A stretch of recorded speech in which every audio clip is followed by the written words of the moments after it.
kuadhimisha ibada kwa uchaji. Zipo ibada mbalimbali ambazo padri anafanya, maadhimisho ya sakramenti mbalimbali na ibada mbalimbali. Kuziadhimisha hizi ibada kwa nini?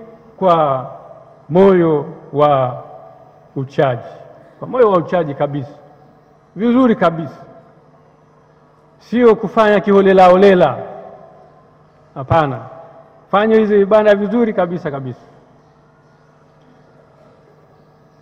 Na katika ibada kuna mavazi ambayo yanayopasika kutumiwa katika ibada mbalimbali.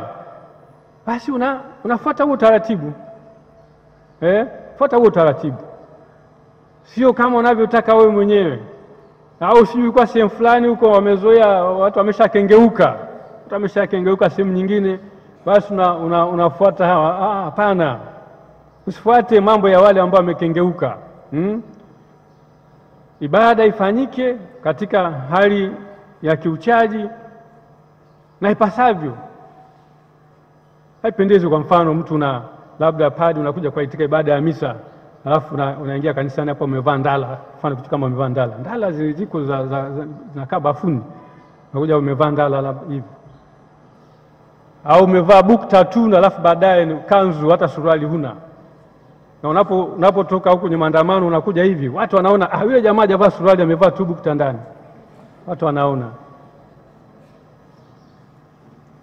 Vitu vya namna hiyo vinakwaza watu.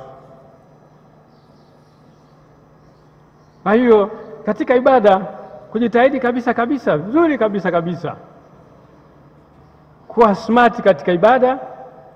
Alafu pia hiyo ibada ambayo unayoifanya uifanye kwa uchaji, sio kimbia, sio ovyo ovyo. Unahitaji matayarisho ili uweze kufanya vizuri. Kwa hiyo mnaalikwa baada hizo mzifanye kwa uchaji vizuri kabisa kabisa, na kufuata taratibu za kiliturujia.